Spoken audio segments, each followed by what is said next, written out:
ကျွန်တော်ကမင်္ဂလာပါလို့နှုတ်ဆက်တာကိုကျွန်တော်ပြောင်းပြီးနှုတ်ဆက်မှုလို့စဉ်းစားတာပါအဲ့လိုဆိုတော့ကျွန်တော်တို့ဗမာပြည်မှာလွန်ခဲ့တဲ့တစ်ပတ်ကပဲကျွန်တော်တို့တိုင်းပြည်ကိုလာသွားတဲ့အမေရိကန်သမ္မတအိုဘားမားပေါ့လေသူတော်မှပထမတစ်ခါလာတော့မြန်မာနိုင်ငံမင်္ဂလာပါလို့နှုတ်ဆက်သွားတယ်အခုကျွန်တော်တို့ကဒီနေ့သူလဲလာလဲလာတော့သူခင်ဗျာမင်္ဂလာပါလို့တော့မပြောလိုက်ရရှာဘူးစေအောက်ကပြိတ္တတွေက reform is fake ဆိုပြီးတော့နှုတ်ဆက်လိုက်ကြတယ်အဲ့တော့ဒီနေ့ကစပြီးကျွန်တော်တို့လည်းမင်္ဂလာပါလို့နှုတ်ဆက်မယ်စ reform is fake ဆိုပြီးတော့နှုတ်ဆက်ကြရင်အောက်မယ်နော်အဲ့တော့ကျွန်တော်တို့ပြောင်းရအောင် reform is fake မနေ့ကပြောရတယ်နဲ့ကျွန်တော်လည်းတော့ပြောင်းပြန်ဖြစ်နေတယ်ဟုတ်မနေ့ကတော့ဆရာကြီးများကျွန်တော်ဆရာဖြစ်တဲ့ဆရာအောင်တွန်းတဲ့တို့လည်းပြောတော့ပါတယ်ကျွန်တော်တို့အင်တာပညာရပါတယ်ကျွန်တော်တို့ဒီကပြိတ္တတွေကလည်းမေးတယ်လေဟုတ်လားကိုသိကျင်တာကိုမေးတာကျွန်တော်တို့လည်းကြားရပါတယ်သို့တော့ကျွန်တော်စိုးရိမ်တာလည်းတစ်ခုရှိပါတယ်ကျွန်တော်တို့တကူးတကဆိုလို့ရန်ကုန်ကနေကျွန်တော်တို့ရန်ကုန်မှာတွေ့ပြီးပြောလဲရပါတယ်ကျွန်တော်တို့တကူးတကချင်းမိုင်ထိလာပြီးတော့ဒီဟိုတယ်ကြီးမှာတဲပြီးတော့ပေါ့လေကျွန်တော်တို့ကပြောကြရတာဆိုတော့အခုတော့ရှိပါတယ်ကြီးကွယ်မြက်ကွယ်တော့ဖြစ်တာပေါ့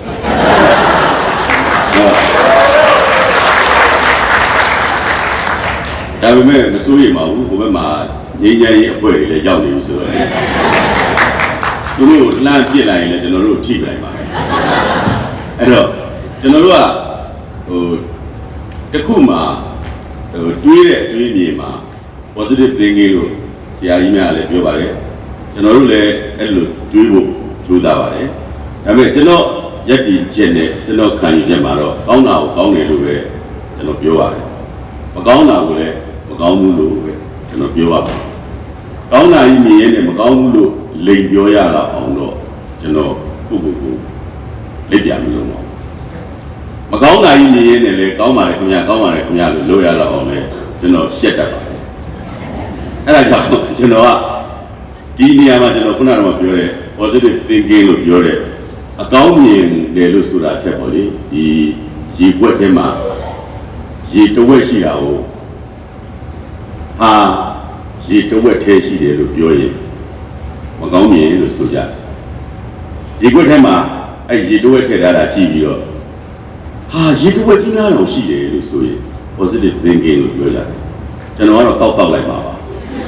ပြဿနာသိမရှိပါဘူးဆိုတော့ကျွန်တော်တို့ကအဲ့ဒီနေရာမှာတော့လက်တွေ့ကြတဲ့အရာကိုတော့ကျွန်တော်ဆွေးနွေးရှင်းပါတယ်ဆွေးနွေးခွင့်လည်းပေးပါဒါကျွန်တော်တို့ကကျွန်တော်ဆရာဦးတွန်းတန်းကောင်းစဉ်ချပေးတာအဲ့ဒီကောင်းစဉ်ပဲနိုင်ငံသားတို့ရဲ့အခွင့်အရေးနဲ့တာဝန်ကျွန်တော်သိကြတော့အဲ့ဒီအခွင့်အရေးဆိုတဲ့ရှေ့အာရကျွန်တော်တို့မမြင်ရတော့ဖြစ်နေပါတယ်အဲ့လိုလည်းသိပါပါဟိုတာဝန်ဆိုတာကျွန်တော်တို့အခုချိန်ကြီးဘာမှမသိကြသေးပါဘူးအဲ့တော့မသိတာကျွန်တော်တို့ကြောက်မဟုတ်ဘူးလို့လည်းကျွန်တော်ထင်ပါတယ်အဲ့တော့ကျွန်တော်တစ်ခုချင်းစီကျွန်တော်သွားပါမယ်လို့တော့တစ်ခါတည်းမှာကျွန်တော်တို့ကအဲ့လိုခုနကကျွန်တော်ပြောသလိုတကူးတကကြီးကျွန်တော်တို့ဒီလာပြီးတော့ရှင်းမိုင်လိုနေရာမှာဒီကျွန်တော်အတန်မထွက်တတ်တဲ့ဖူကန်းလို့ခေါ်တဲ့ထင်တာပဲအဲ့ဒီအတန်ထွက်မှလားမလားလည်းမသိပါဘူးညလည်းကျွန်တော်ဒီဟိုတယ်လုံးမှာ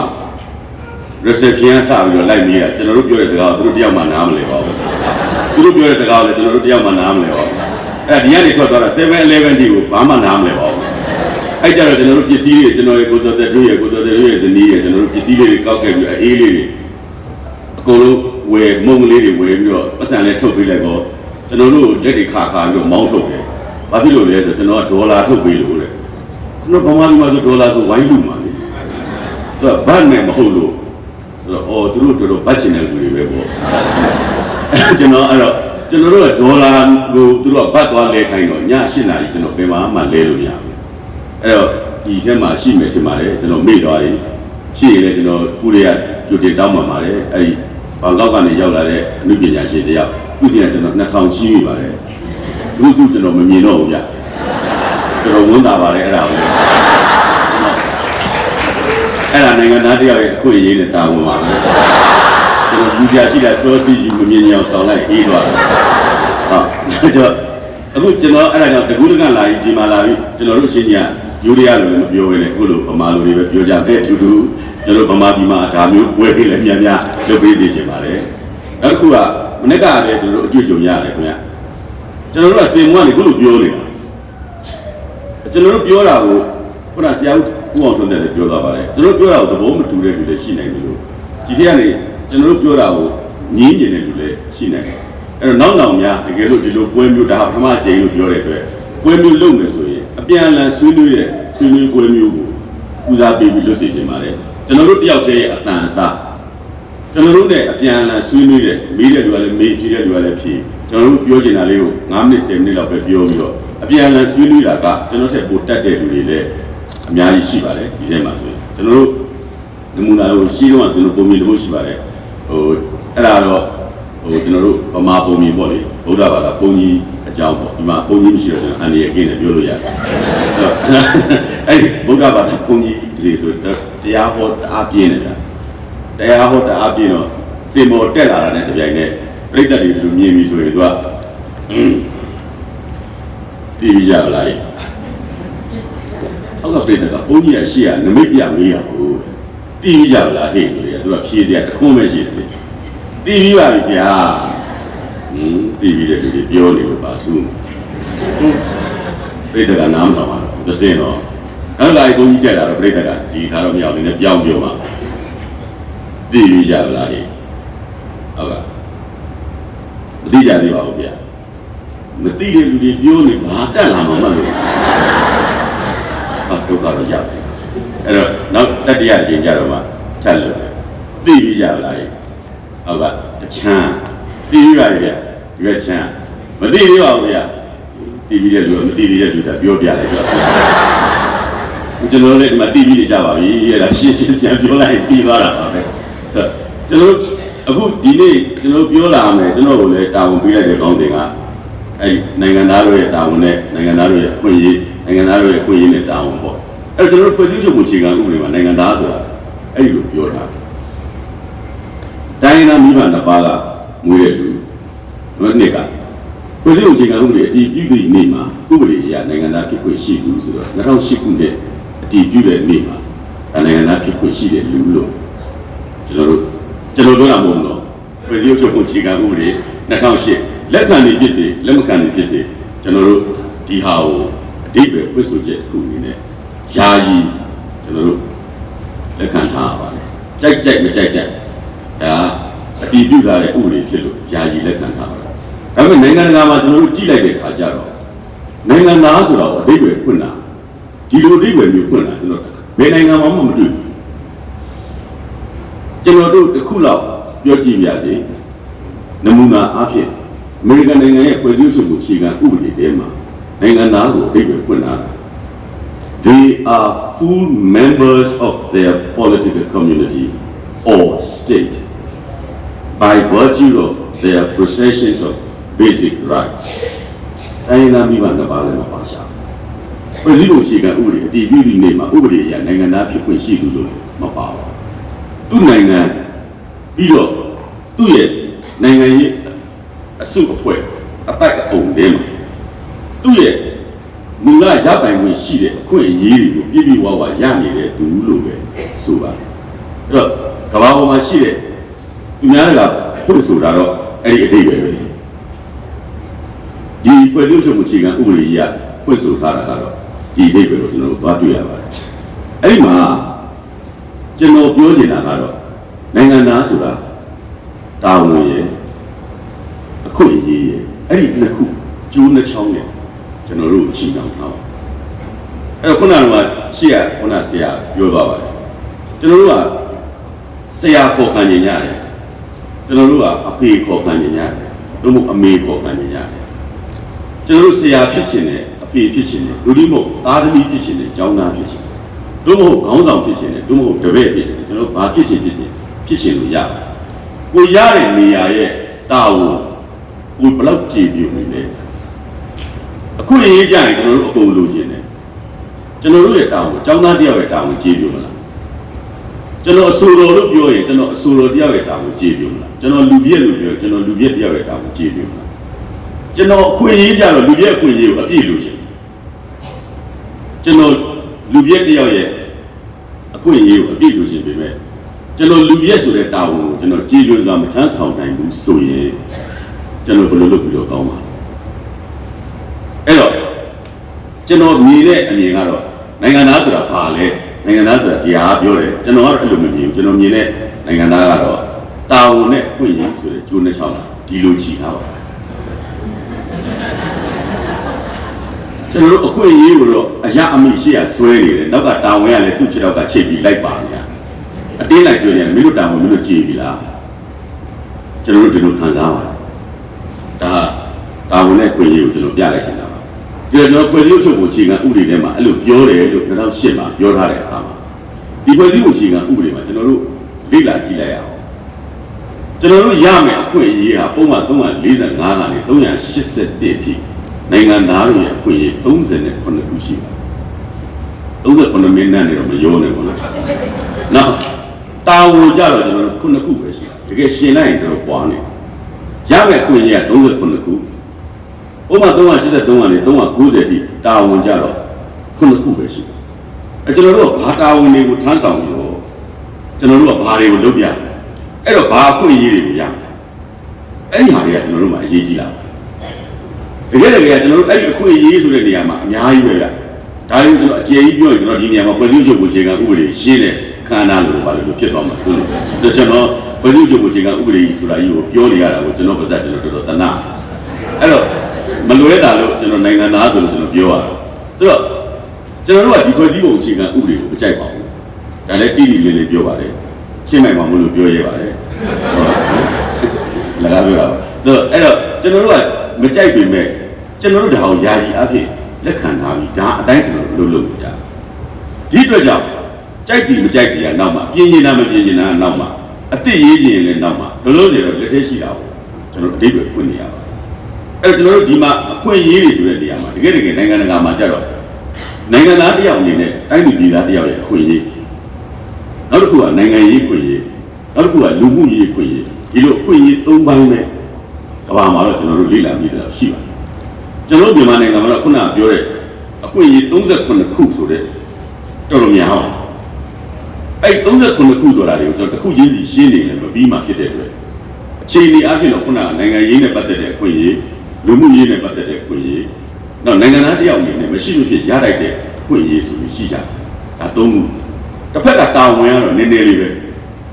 ဘာတွေလုပ်ရမလဲညာတွေလုပ်ရမယ်ဒါတွေကအားလုံးဖတ်ကြည့်လိုက်ရင်သိပါလိမ့်မယ်ကျွန်တော်ပြောအရှိကြီးဖြစ်မှာဆိုလို့ကျွန်တော်ရတဲ့အချိန်တော်တွင်မှာအနှစ်ချုပ်ပြီးကျွန်တော်ပြောနေရတယ်ဒါပေမဲ့အဲ့ဒီဟာကိုစစ်တမ်းတစ်ခုကောက်ယူလိုက်တာအင်မတန်မှထူးခြားတဲ့စစ်တမ်းတစ်ခုကျွန်တော်တွေ့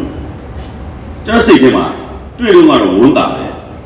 ဖတ်ရင်စိတ်ကောင်းဖြစ်တယ်အခုဒီစကားကိုအားလုံးရဲ့ရှေ့မှာကျွန်တော်ဝန်ပန်းတနေနဲ့ပြောတယ်လို့ပဲမှတ်ယူပြီးပါလူရဲ့တယောက်ရည်စရာတွေလုပ်တဲ့လူတယောက်ပါတိုက်ပြည်အတွက်စိတ်မကောင်းဖြစ်ရတယ်ဒီစစ်တမ်းကြောင့်ကျွန်တော်ဖတ်ပြီးစိတ်မကောင်းပါဒါပေမဲ့ကျွန်တော်ပြန်ပြီးတော့ဒါကိုဝေမျှပေးခြင်းကျွန်တော်တိုက်ပြည်ကခုနတာဝန်လို့ပြောတဲ့နိုင်ငံသားတွေရဲ့တာဝန်လို့ပြောတဲ့လူတွေဘယ်လောက်တိုက်တာထိတာဝန်ကြည်ညိုကြတယ်ကျွန်တော်တယောက်တည်းကိုကျွန်တော်ပြောတာမဟုတ်ပါဘူးတနိုင်ငံလုံးဥသိမ်းစိန်ကစပြီးတော့အစိုးရအဖွဲ့ရောအခု50တန်း52တန်းရှိတယ်ဆိုတော့ဘယ်ဟာဒီမှလည်းမသိတော့ပါဘူးကျွန်တော်တို့60ပြောလိုက်ကျွန်တော်တို့သကောင်စင်းဟိုလုတ်တော့ကလည်းပြောလိုက်ရတာဒီမှာအန်ဒီကေဂျာလူတော့ပါသေးတယ်အာဘာမှာရှိတဲ့လူကြီးတန်း60အပါရရတွေပြောတန်း60မှာဆိုရာဂိုင်လုံးနေရလဲတွက်6လလောက်လည်းကြာအောင်52တန်းဖြစ်လိုက်51.4တန်းဖြစ်လိုက်ခုပြောနေရင်လည်းနောက်ထပ်6တန်းတိုးမယ်ဆိုတော့ကျွန်တော်ဘယ်လောက်မှလည်းမသိတော့ဘယ်သူမေးမှကျွန်တော်တို့လည်းမဖြစ်ရဲတော့ဘူးဒီလိုနိုင်ငံလူဘယ်လောက်ရှိလဲ50ဆိုလား60ဆိုလားဘာတူဒီတဲ့ဘုံတိတိကျပြီးတိတိကျလေးပြောပြဆို55ပတ်ဝန်းကျင်ဒီတဲ့ဘုံတိတိကျမသိဘူးကွာမင်းမေတောင်စင်းသွားမေးတော့အဲ့လိုပဲပြောတယ်ဆိုကျွန်တော်တို့ကဟိုကိုယ့်ဟာကိုယ်လည်းကိုယ်တိုင်းမျိုးကိုလူဘယ်နှယောက်ရှိမှမသိတာလည်းတော်တော်သနာကြအောင်ပါအဲ့တော့ကျွန်တော်တို့ခုနကနိုင်ငံသားတယောက်ရဲ့တာဝန်ကိုစစ်တမ်းတစ်ခုကောက်လိုက်တာကအမေရိကန်ကကောက်တာသူတို့ကောက်လိုက်တဲ့စစ်တမ်းကိုကျွန်တော်တို့ဖတ်လိုက်တဲ့အခါမှာဟုတ်တာမဟုတ်ဘူးဆိုတာထက်ဒီစစ်တမ်းကကျွန်တော်တို့တော်တော်ပြဿနာပေးလိုက်မင်းတို့နေလို့ကျွန်တော်တို့ပေးလိုက်ကျွန်တော်တော်တော်စိတ်ထဲမှာမကောင်းပါဘူးအဲ့ဒါကိုကျွန်တော်ပြောတာကျွန်တော်တို့တိုင်းပြည်မှာတစ်ခုတော့ဖြစ်လာလိမ့်မယ်လို့မျော်လင့်ချက်ကြီးနဲ့ ကျွန်တော်တို့ဗမာလူမျိုးများကလည်းတော်တော်မျိုးရပါအမျိုးတန်တယ်ပေါ့လေရှင်းမျိုးလိုက်နောက်မျိုးလိုက်ဘာလို့အမျိုးတန်လဲဆိုတော့ဘုရားဆိုရင်ဒီဘုံမင်းတက်လာတဲ့အချိန်မှာညောင်ရမ်းမင်းကြီးတော့တိုင်းပြည်ကိုကယ်တင်လိုက်မယ်လို့ထင်တယ်လွတ်လပ်ရေးဆုံးရှုံးသွားပြန်တော့စัจ जा မင်းလာကယ်မယ်လို့လည်းပြောကြတယ်ဘုံအောင်မဲလာကယ်မလို့အရှင်းနေလည်းရှိပါတယ်အားလုံးလည်းကြားဘူးစัจ जा မင်းလေးကယ်မယ်လို့ထင်တဲ့အချိန်မှာအနောက်ဘက်ကစัจ जा တဲ့စိတ်နဲ့ဟစ်တလာပေါ်လာတော့အဲ့ဒါစัจ जा မင်းလေးစัจ जा မင်းကလည်းလာလည်းမကယ်တော့တဲ့ခါကျတော့အင်းကိုဟင်းသာစင်းပြီးစင်းရင်လေးနဲ့တွင်းပြီးထုံမှုစိုးကိုထီယိုရိုက်ပြီးထီယိုကိုမိုးကြိုးပြစ်ဟာတေးကြပြီထီယိုဆိုတာအင်္ဂလိပ်ကိုမိုးကြိုးပြစ်မယ်ရောက်လာတဲ့ဆူဇူကီကိုမိုးကြိုးတန်းလို့ပြစ်ပါတာပဲတက်ရိုက်သွားတာပဲဥပမာမိန်းကလေးတွေမလေးချင်းခံလိုက်ရတာပဲအဖတ်တင်တယ်လွတ်လပ်ရေးလည်းမရအဲ့ဒါလိုမျောလိုက်ကြတာဟာကိုလူကဲနိုးဒီလူကဲနိုးမျောတတ်တဲ့ကျွန်တော်တို့ပမာမှာတလေးရှိပါခုလေဦးရွှေမန်းပဲကဲမလို့ဒေါ်ဆန်းစုကြည်ပဲကဲမလို့ထိုင်းပြောနေကြတဲ့လူတွေလည်းတပုံကြီးပါကျွန်တော်တို့ကိုဘာမှမလုပ်ဘဲနဲ့အဲ့တော့အဲ့ဒီဟာမှာကျွန်တော်တို့ပြောချင်တာကတော့ဘာမှမလုပ်ပဲအဲ့ဒီလုပ်ဖို့အတွက်ကိုတော့မှထိုင်မျောအကြာကြီးစောင့်နေတဲ့လူကကျွန်တော်တို့တိုင်းပြည်မှာ61ရာခိုင်နှုန်းရှိပါတယ်ဒါတော်ဝန်သားကြအောင်ပါမယ်တော်တော်မျောတတ်တာပေါ့61ရာခိုင်နှုန်းဘာမှမလုပ်အကြာကြီးထိုင်စောင့်နေတယ်ထိုင်မျောနေတယ်နောက်တစ်ခုတော်တော်ထူးခြားပါတယ်အဲ့ဒါလေဘာပြဿနာပဲဖြစ်ဖြစ်ဘယ်သူလုံးမှမသိဘူးဆိုပြီးမသိကြအောင်စောင့်နေတာ68ရာခိုင်နှုန်းရှိပါတယ်။ဒါမသိကြအောင်စောင့်တာလဲ68ဘယ်တော့ဇက်ခိုင်မလဲဆိုတာလေညနာတွဲနေရတယ်။နောက်တစ်ခုကတော့ဘာလုံးရမယ်မှန်းကိုမသိတဲ့ယူက80ရာခိုင်နှုန်းရှိတယ်။နောက်တစ်ခုကတော့ဒီဟာအရေးချင်းကတော့တော်တော်ကောင်းတယ်ဗျာ။ကို့မှာအစွမ်းအစမရှိတော့ပါဘူး။ကြုံတယ်လို့သာဖြစ်တယ်လို့သာလွတ်လိုက်ကြပါတော့လို့ပြောနေတဲ့လူက81ရာခိုင်နှုန်းရှိတယ်။နောက်ဆုံးအရေးကြီးဆုံးအရေးချင်းမှာအဲ့ဒီအရေးချင်းလေးကတော့ကျွန်တော်ပြလိုက်ချင်တာအဲ့ဒီအရေးချင်းကနောက်ဆုံးအရေးချင်းမှာလူတော်တကာကိုအပြစ်လိုက်တင်နေတာ88ရာခိုင်နှုန်းရှိပါတယ်အဲ့ဒီအရေးချင်း88ရာခိုင်နှုန်းတော့ရှိတယ်ဆိုကျွန်တော်တို့ Facebook ပေါ်နဲ့လုံလောက်မလားအောင်မေးတာမဟုတ်တော့ဘူးထင်တယ်။ဘာလို့ Facebook ပေါ်မှာဗမာပြည်မှာစစ်တမ်းရ Facebook ကိုသုံးတဲ့လူက1 သန်းနဲ့4 သိန်းပဲရှိတယ်။အဲ့တော့အခုလူဦးရေထဲမှာတကယ်လို့ဒီစစ်တမ်းဟာအမှန်ငယ်သူများကိုအပြစ်တင်နေတဲ့လူကိုဘာမှမလုပ်ဘဲနဲ့လူတော်ကမကောင်းကြောင်ပြောနေမယ်ဝေဖန်နေမယ်ဆိုတဲ့လူဟာ88ရာခိုင်နှုန်းဆိုရင်ကျွန်တော်တို့တိုင်းပြည်ကတော်တော်ဝန်နေစရာကောင်းတယ်။ဒါကိုကျွန်တော်ခုနကကျွန်တော်စရပြောပါတယ်။ကျွန်တော်စိတ်မကောင်းခြင်းကြီးစွာနဲ့ဒီစစ်တမ်းကိုကျွန်တော်ရှာဖွေခဲ့ရတာပါ။အဲ့တော့ကျွန်တော်တို့ပြည်သူတွေရဲ့အခွင့်အရေးကဘာတွေရမှာလဲ။ဒါတွေကြည့်လိုက်ပါ။လွတ်လပ်စွာပြောဆိုခွင့်ကျွန်တော်အမှန်တိုင်းပြောပါမယ်။လွတ်လပ်စွာပြောဆိုခွင့်ဒီကျွန်တော်တို့အရင်တုန်းက1900ဘယ်နှစ်ခုနှစ်ကမှတော့ဘယ်လိုပြောအောင်မလဲပြီးတော့88ခုနှစ်ရဲ့ရှေ့တုန်းကတခါ2008ခုနှစ်ရဲ့ရှေ့တုန်းကတခါလို့နှစ်ခါခွဲပြောပြရတယ်88ခုနှစ်ရဲ့ရှေ့တုန်းကလည်းကျွန်တော်တို့လွတ်လပ်စွာပြောဆိုခွင့်ဆိုကျွန်တော်ဒီလူပြည့်တယောက်အနေနဲ့ကျွန်တော်လူပြည့် license ကိုသုံးချပြီးလွတ်လပ်ပြောကြည့်ပါတယ်ပြောတိုင်းလည်းဖန်ဆာပါတယ်အဲ့ဒီဘက်တော့ပြောက်လာတော့ပို့ပြီးတော့ပြောလို့အဆင်ပြေမယ်လို့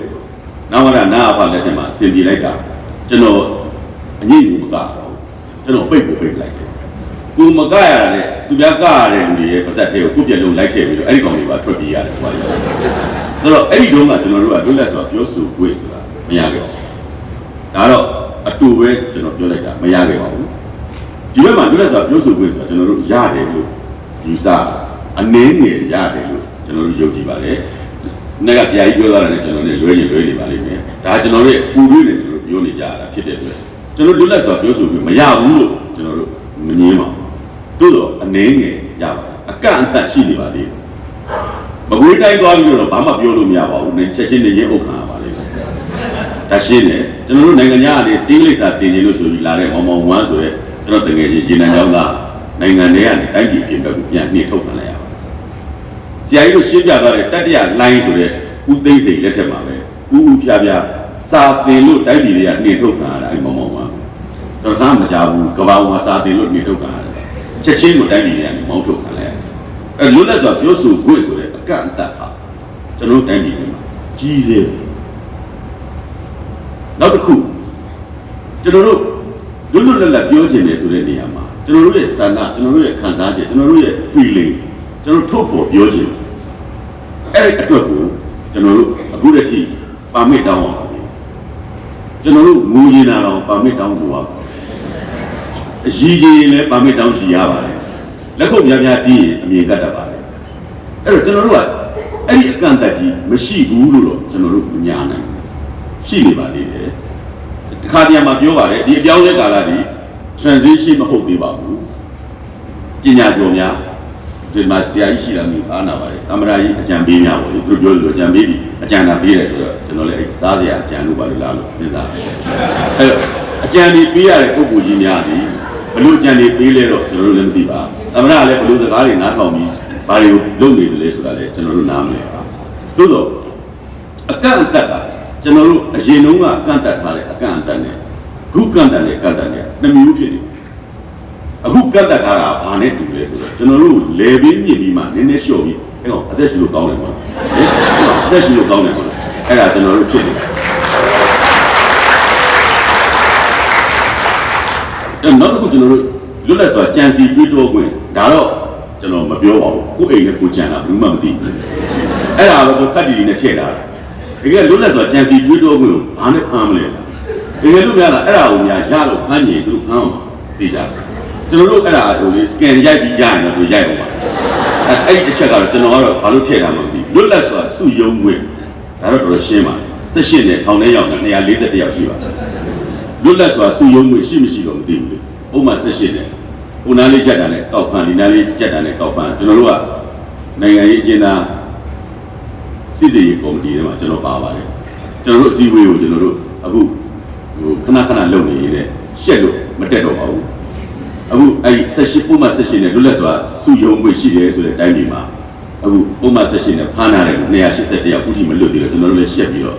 အခုအတားလေးနေတော့သူ့အချိန်တိုင်းလွတ်သွားတော့မှဟဲဆိုပြန်တက်ချင်တက်ရအောင်ဒါနှစ်လတော့ချပါဘူးလွတ်လပ်စွာဆွေးနွေးခွင့်ဒါတော့အရင်ရတဲ့ဆိုင်မရလာဘူးကျွန်တော်မပြောချင်ပါဘူးပြောရပါလို့တော့နေရာတိုင်းတော့မရဘူးတနေ့ကကျောင်းသားအမကဖွဲ့စည်းရေးအတွက်ဘုန်းကြီးကျောင်းသွားငါတယ်မရဘူးပြီးတော့ကိုဝဲကျန်ကျောင်းသွားငါတယ်မရဘူးတနေရာနေတနေရာရွှေ့သွားတယ်ဒါဆိုကျော်သူတို့နာရေးကူညီမှုတွေရောက်သွားတယ်ကျောင်းသားသမဂ္ဂနဲ့နာရေးနဲ့ဘယ်လိုပတ်သက်လဲဆိုတော့ဒါပေမဲ့အဲ့ဒီကနေထပ်ရွှေ့ရရှာတယ်သူတို့အဲ့တော့လွတ်လပ်စွာစုယုံခွင့်ဟာဆွေးနွေးခွင့်ဟာတကယ်ရတယ်မရဘူးဒါလက်တလုံးတက်တယ်ဒါကျွန်တော်အရှိကြီးမပြောတော့ဘူးကျန်တာတွေတက်တယ်လျှောက်ပြောနေကျွန်တော်အပြစ်တွေပဲပြောရဖြစ်မှာဆိုလို့သို့တော့ဒါတွေကိုရားဖို့ကဘုဒ္ဓတာဝန်လေကျွန်တော်တို့တာဝန်ကြီးပဲလားကျွန်တော်တို့တစ်ခါတည်းရမှာကျွန်တော်တို့စိတ်ထဲမှာကောင်းတာရှိတယ်ပြည်သူတွေရဲ့တာဝန်ကြီးပဲဖိဖိပြောခံအစိုးရဘာလုပ်လဲပြလာကလေးစားပြီးတော့ကျွန်တော်နားမလဲဘူးကျွန်တော်တို့တာဝန်ကျွန်တော်တို့ဟုတ်ပြီဒါကျွန်တော်တို့တာဝန်သူတို့ကြတော့ဘာလုပ်လဲကျွန်တော်တို့မေးရတယ်ခါတည်းမှာပတ်စီနေတဲ့လူတွေကပြောလို့အားကြည့်တော့မိဘတော်မှာသားသမီးတွေအဲ့လိုပတ်စီပြောနားမခံနိုင်ဘူးတဲ့ကျွန်တော်တို့သိတဲ့လောက်တော့ပတ်စီအပြောခံရအောင်လုပ်လို့အပြောခံတာပေါ့မိဘလည်းသားသမီးပတ်စီပြောအောင်ဘာလုပ်ခဲ့တယ်မိဘလုပ်လို့ကပြောခံဒီလိုကျွန်တော်ခံယူပါကျွန်တော်တို့တိုင်းသူပြည်သားနိုင်ငံသားတိုင်းရဲ့တာဝန်ဆိုတဲ့အထက်မှာကျွန်တော်တို့ကပတ်စီလုပ်ပိုင်ခွင့်ဆိုတော့ကိုယ့်ကိုရှိလိမ့်မယ်လို့ထင်ပါတယ်ကျွန်တော်တို့ပတ်စီလုပ်မှာပါပဲနောက်တစ်ခုကတရားဥပဒေရဲ့အကာအကွယ်ကိုတန်းတူရပိုင်ခွင့်ပြောတာဒါတော့အားလုံးသိပါကျွန်တော်ပြောရင်လည်းဒါဗမာပြည်ကလာတဲ့လူကဗမာပြည်အပြင်တိတ်မဝေးတဲ့ဒီနားနေတဲ့လူတွေရောကျွန်တော်တို့လောလောဆယ်မှာဒီတရားဥပဒေကအကာအကွယ်ကျွန်တော်တို့တုန်းကကိုကျွန်တော်မပြောတော့ဘူးကျွန်တော်တို့ကဟိုပြီးခဲ့တဲ့ဟာပြီးပြီလို့ပဲဆိုပါတော့เนาะကျွန်တော်တို့တရားရုံးမှာတက်တာကျွန်တော်တို့ကိုယ်စောတက်ပြီးတော့တစ်ခါမှဒီပါခေါ်လဲရှင်းနေเนาะရှင်းနေငါးခွင့်ခါမြရှင်းနေတော့မူးလို့တော့ရှိရမရှိအစအဆိုအဲ့တရားသူကြီးပဲမြင်နေရပြီးတော့မေးလိုက်သေးတယ်သာသနာဘာဥအောင်တဲ့ပြည့်ရှိလားရှိပါတယ်မရှိဘူးဆိုလည်းချမှာပဲရှိပါတယ်ပြောတက်တာအောင်မေးတယ်ချတာပဲ59နှစ်ဆိုလူတယောက်ကိုထောင်ချတာရေးရစစ်စစ်မှာပြီးတော့ချတဲ့ပုံမှာကျွန်တော် electronic ပုံမှာခုကျွန်တော်တို့ဒီမှာသုံးနေတာလည်းကြောက်အဲ့ဒါနံပါတ်ဘယ်လောက်33ကကြီးနဲ့33ခါကိုကျွန်တော်တို့ electronic act ဥပဒေဘဝမှာရှိနေတယ်ကျွန်တော် email တစ်ဆောင်ကို15နှစ်လုံးနဲ့3ဆောင်45နှစ်ချခဲ့တယ်ကျွန်တော်ဒါကြီးဖွင့်တယ်လို့ကြောက်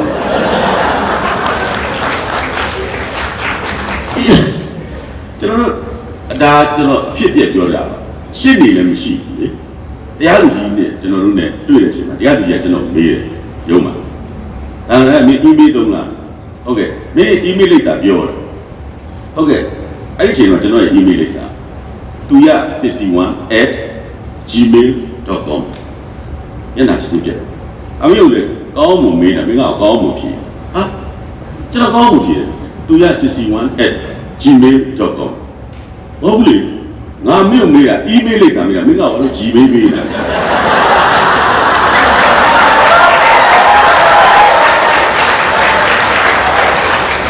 အဲ့ဒါ15နှစ်ချလိုက်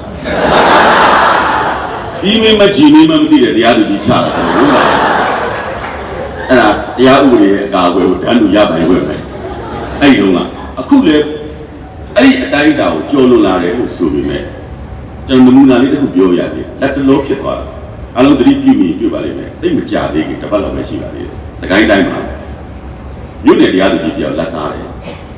လက်စားတဲ့အတွက်အဲ့မြို့နယ်တရားသူကြီးကိုတိုင်းတရားရုံးတင်လိုက်တဲ့အချိန်မှာအဲ့တိုင်းတရားရုံးကနေတိုင်းတရားသူကြီးကမြို့နယ်တရားသူကြီးကို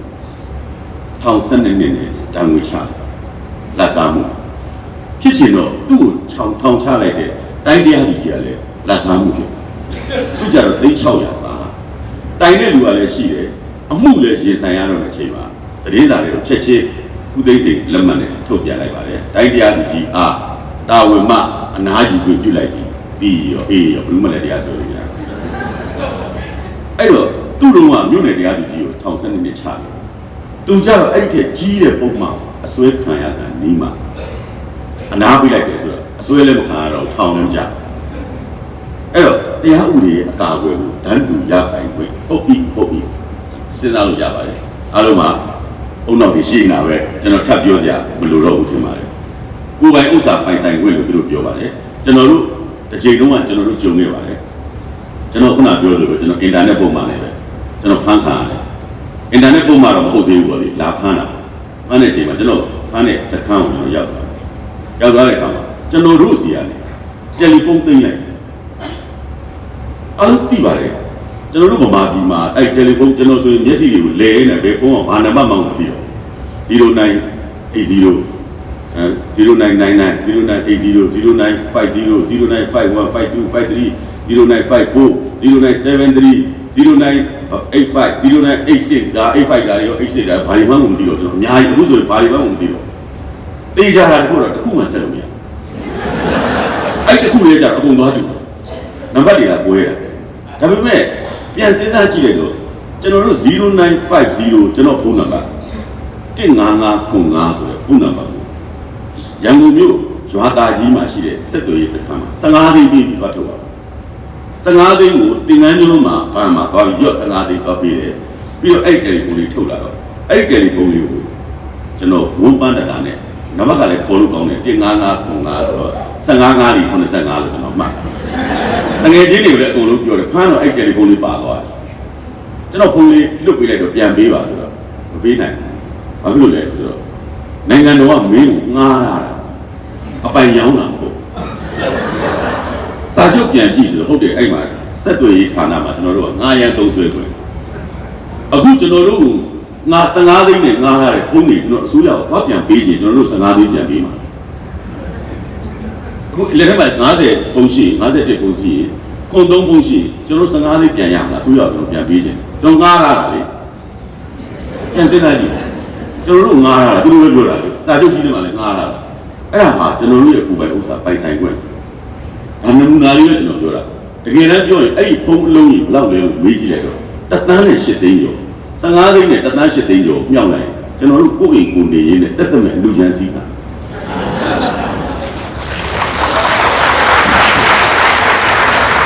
ကျွန်တော်ပြန်ပေးချင်တာအခုလေရှိညာရှိကျွန်တော်15သိန်းပဲပြန်ပြီးတော့ကျွန်တော်တို့ဖုန်းကြီးဆက်လို့မရဘူးရော့အခု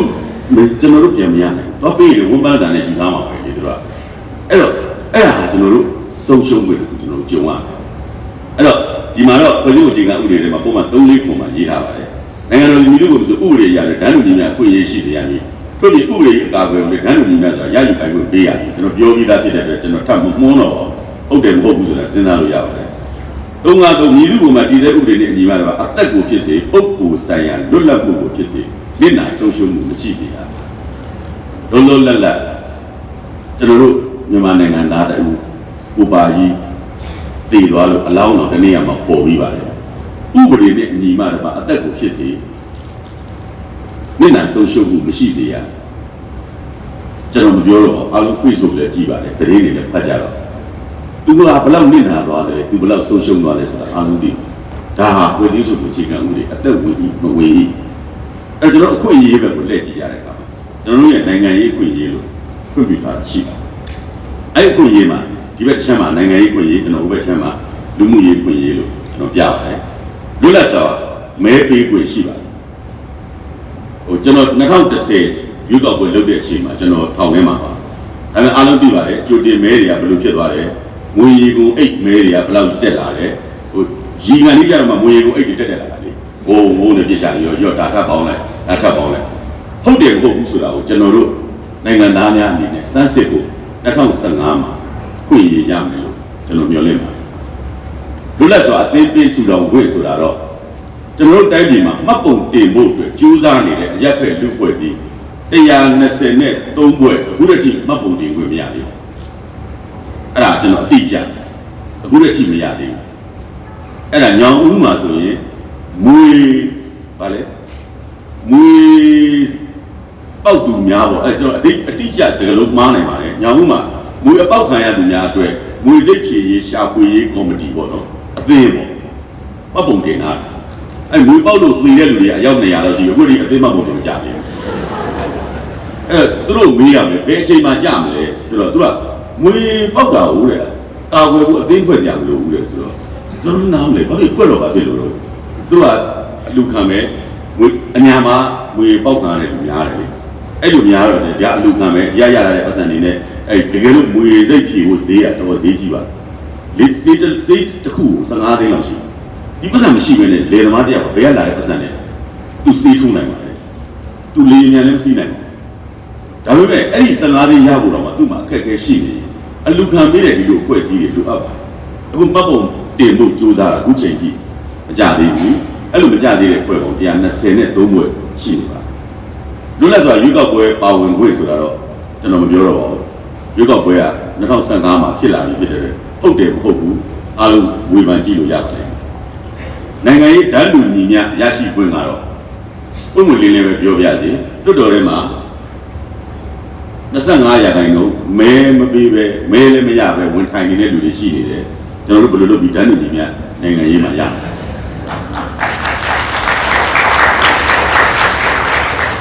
ကျွန်တော်တို့တိုင်းပြည်ရဲ့ဓာတ်လူညီများနောက်မှာအုပ်ချုပ်ရေးအာဏာကျွန်တော်စလုံးပေါင်းမှားပြီးတော့ရေးထားတာမဟုတ်ပါဘူးအုပ်ချုပ်ရေးအာဏာလို့တမင်ရေးထားပါအာဏာလာပြီးကျွန်တော်တို့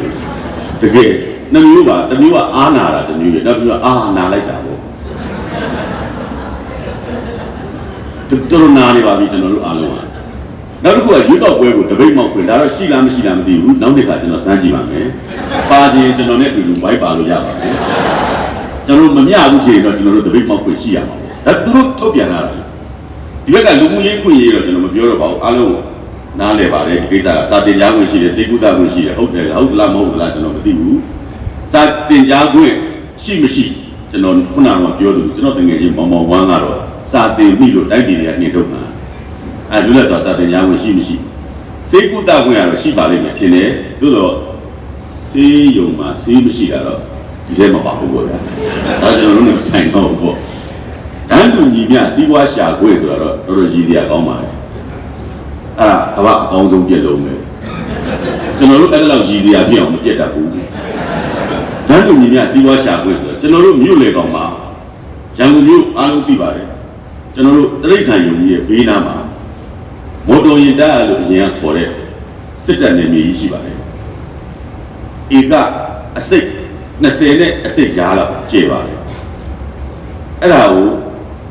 ထိုင်ဝမ်ကတရုတ်ပြည်ကိုရောင်းစားလိုက်ပါတယ် Golden City လားဒဂုံ City လားမသိဒဂုံ City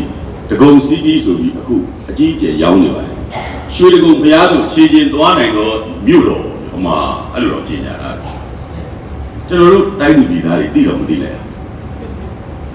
လိုလဲဒါကိုပိုင်တာမလို့လဲဒါဘယ်လိုရောင်းလိုက်တာ ဒီနေရာကျွန်တော်တို့တိုင်းသူပြည်သားတွေကိုသိခွင့်မရှိဘူးလားမရှိပါဘူးအဲ့တော့အဲ့ဒီ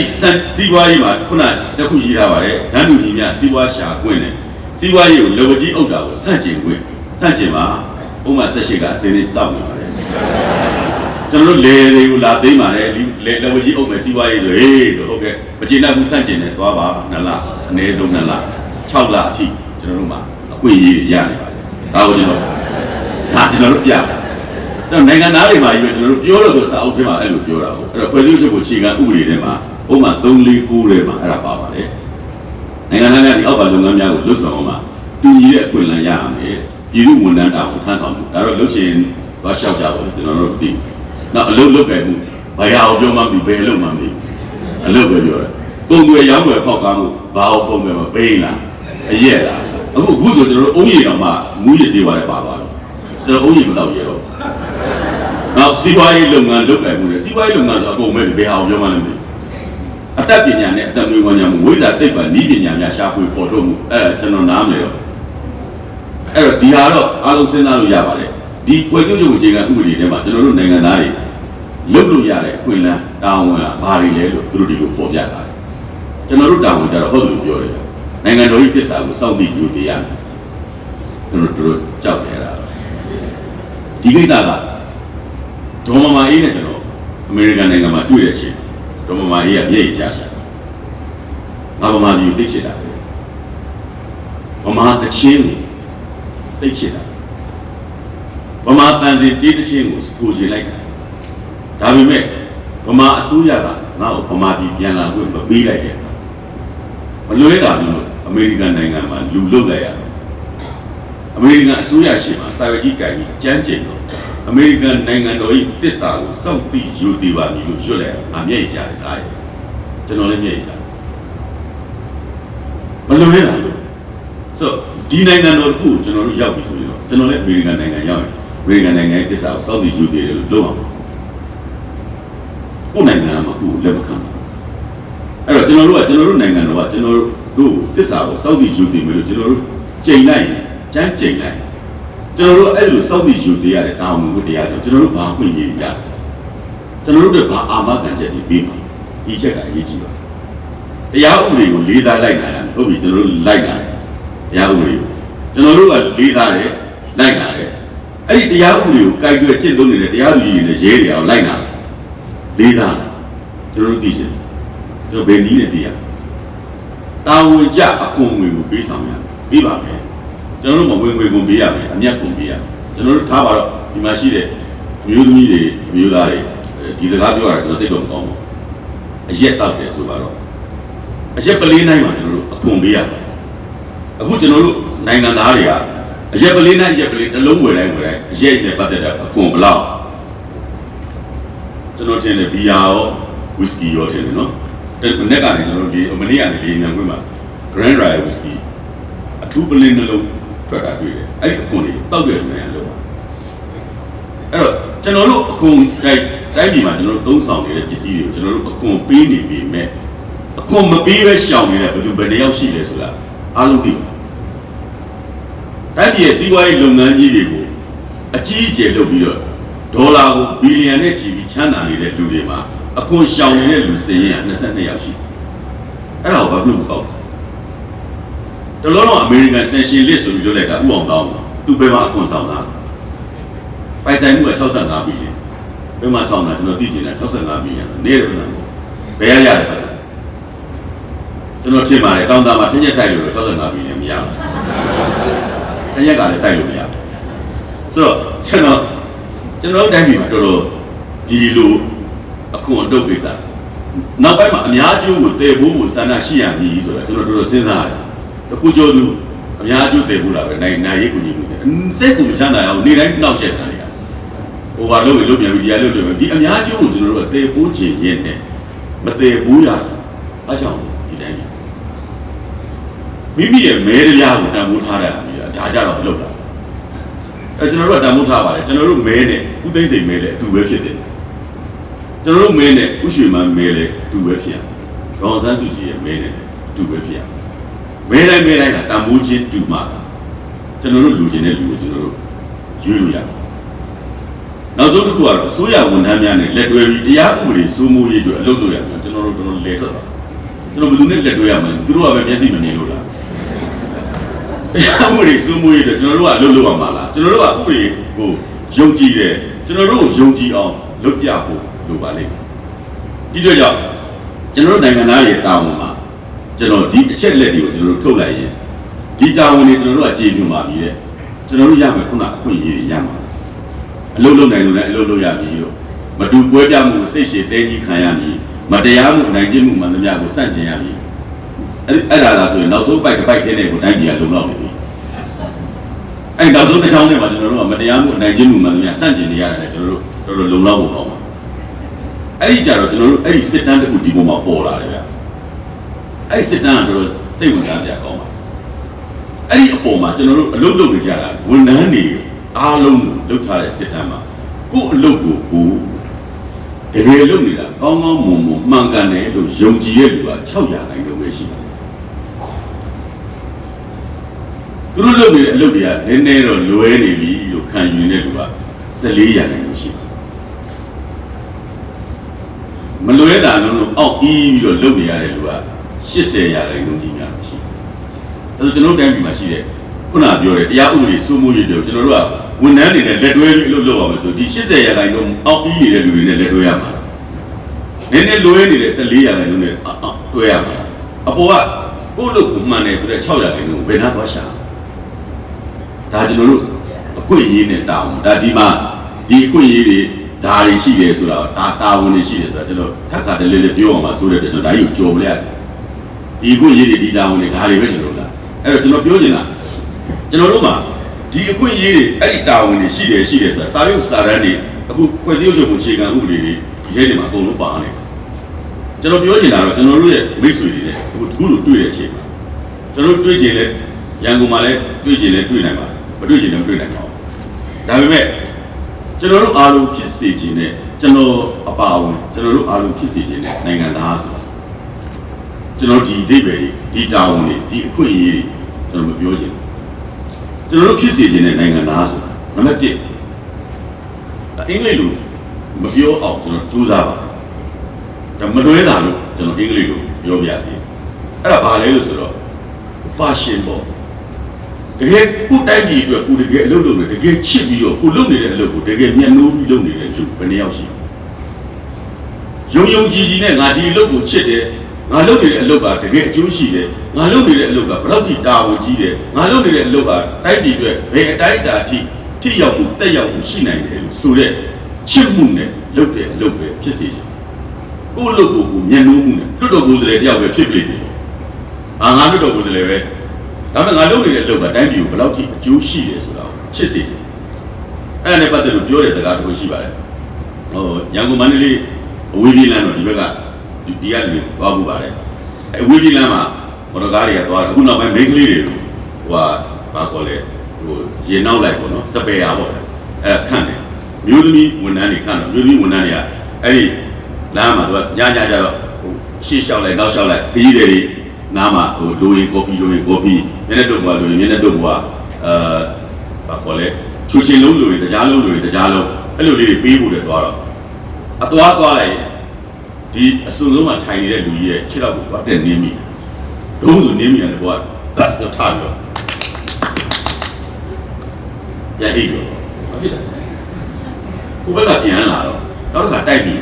ပြုံးကိုထားပြီးဟုတ်ပြန်အိပ်တော့ဟာထူးဆုံးနိုင်တယ်ဒီလူကြီးကဘယ်လိုဖြစ်ခြေထောက်ကလေးတိုက်မိတာနဲ့ထလက်ကုပ်ပြီးပြန်အိပ်သွားတယ်ဒီခါတော့တမင်တက်နေကြည့်အောင်ဆိုသွားပြီးတော့ဒါလေးသွားနေတာပြတ်ဘုံနေဦးလေးပဲပြန်အိပ်နေအောင်ကျမ3ခေါက်ရှိဦးလေးနေကြည့်ဦးလေးဘာဖြစ်လို့အဲ့လိုနိုးပြီးလက်ခုပ်ထတီးရတယ်ငါလွတ်တော်ကိုစလေ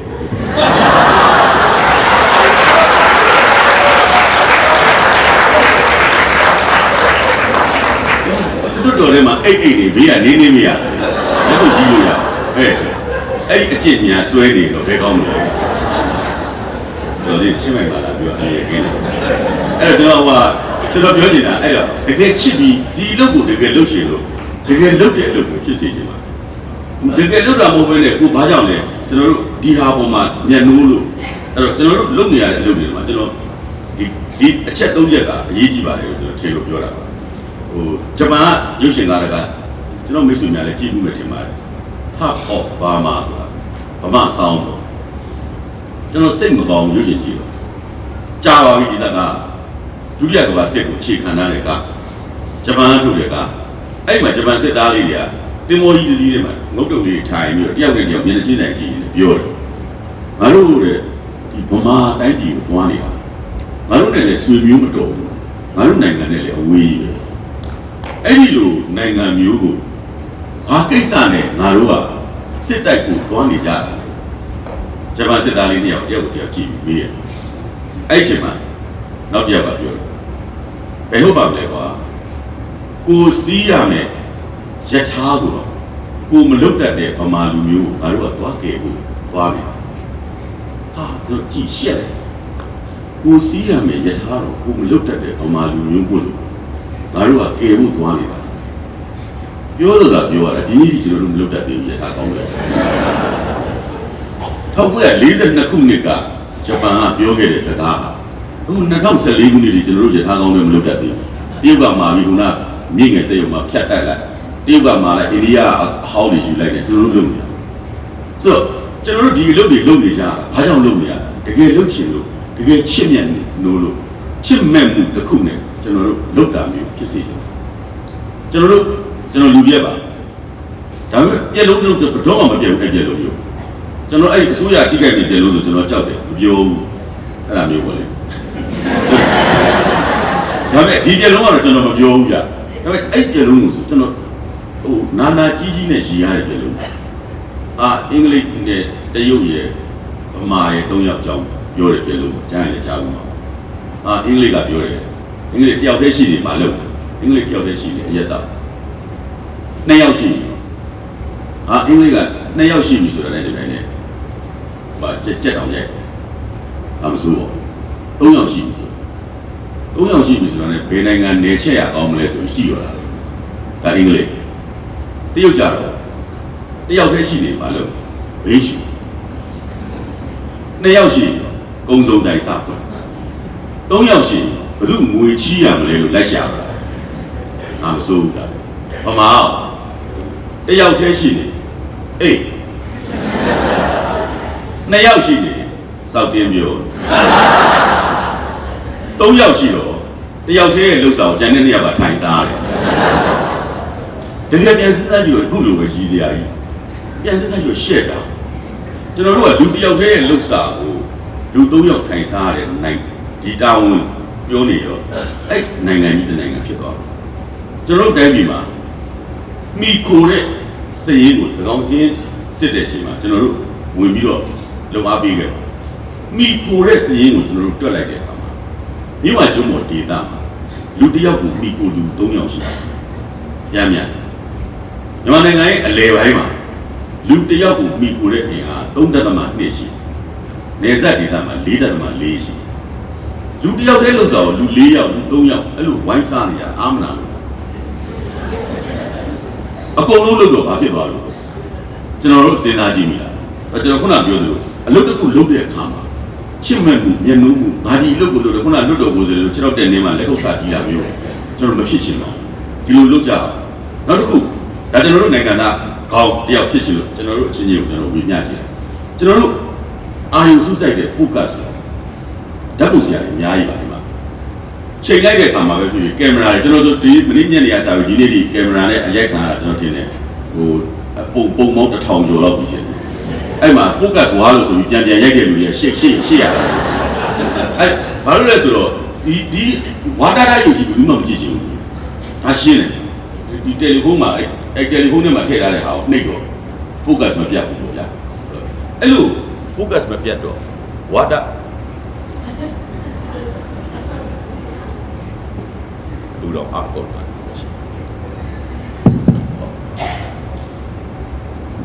အဲ့လို focus မပြတ်ဘူးဝါတာတာပုံဆိုရင်ဘယ်သူမှကြည့်ချင်တယ်လို့ကျွန်တော်မထင်ပါဘူးအဲ့လိုပါပဲအလုပ်တစ်ခုလုပ်တော့လေကျွန်တော်တို့ focus ပြတ်ဖို့လိုပါတယ်